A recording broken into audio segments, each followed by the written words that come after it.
Hello dear friends, with you Yaroslav again. Welcome to my channel, and yeah, we still discussing different cool food you can do at home and so on. So we discuss vegetarian, vegan, raw foodism, mono raw foodist diet and so on. So if you decide for try, let's say, to be a raw foodist, so probably if you just turn it in one day, it will be quite big stress for you. Compare you eat normal food every day, like boiled, fried stuff and so on, and bam, you eat just a raw food.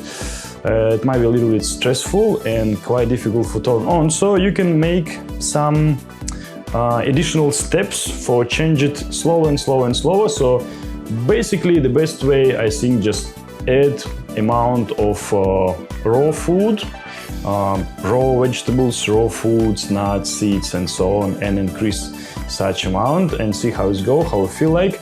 But what I want to mention about the ferments or help to digestion, basically I get it from my own experience for eating at least a little bit of fruits or salads. So let's say you eat some grains, brown rice or oats or buckwheat, whatever, and meat, fish or eggs, or I don't know, eating beans.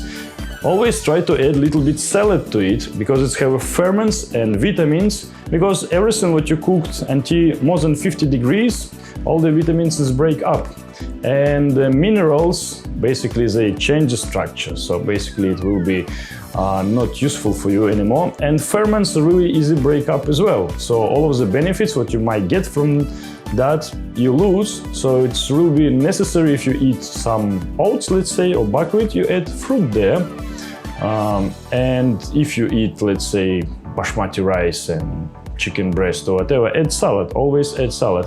On my experience, I can say if you eat like maybe 50 grams of grains or beans, you will not feel anything. But if you eat like 100 grams of buckwheat or beans, it's a little bit heavy for digestion. But when you add salad to it, even salad with the olive oil, it feels like it digests lighter and quicker. So I try always add like at least little bit salads to food I eat. Or if I have like quite big meal already, let's say some beans and eggs, so, and don't want to make it too big for stretch my belly, so I eat salad a little bit later or maybe before. So make like extra small lunch or breakfast or whatever you can call. And how many calories you might get? 200-300 in a salad, not that much. And if you squeeze all of the vegetables, it will be like really small one. It's mostly water there.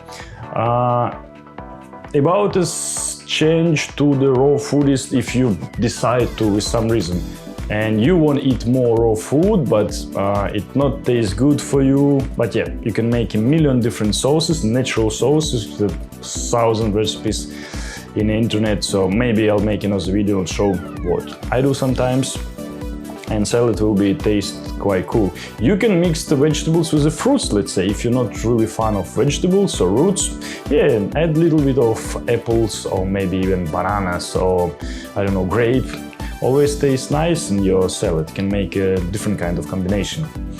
About the cooking, let's say you make beans, you cook the beans or grains or whatever, and you can chop the different vegetables, and after you can mix it up. So it will be cooked beans and raw vegetables inside, but when you eat it and you add some maybe soy sauce or whatever, any sauce you done at home, it will taste nice and seems like cooked.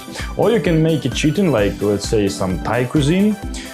For instance, you made some omelette or chicken or whatever, and this Chinese or Asian style of pan.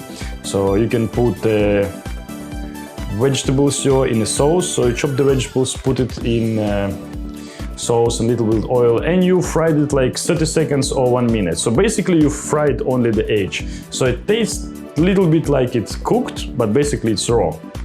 So you can make kind of cheating. Or you can make a soup, so it can be any kind of soup. I don't know, you make you like a creamy soup, like from maybe pea mint, like half of mint, half of pea, make a creamy soup, or maybe corn or miso soup. Let's say the miso soup. It's soy sauce, seaweed, little bit of tofu, so just the hot water. And then you chop the vegetables and just put the vegetables there. So The water, it feels hot, and you have raw vegetables with all the vitamins there, what you're not killed yet, and it will be fine. And if you need to add some oil and you want to get a good fat, not a bad fat, because when you cooked it, you lose all of the potential from it and it became not healthy. So in any meal you can add oil on top of it later for not cooked it, or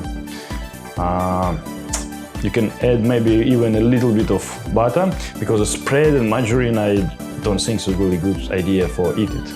So like olive oil or sunflower oil if it's natural one, or maybe peanut oil or any good source of oil you can find natural on the market.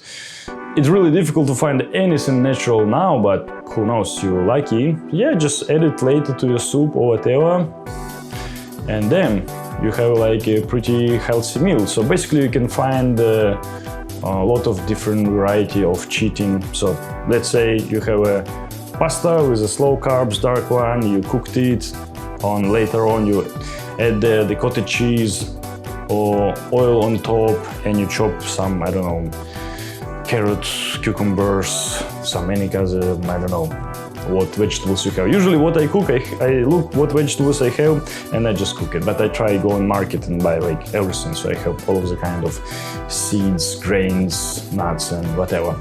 Alright, so quite enough for the food tips. Try to make short video and make more on another topic, so stay tuned.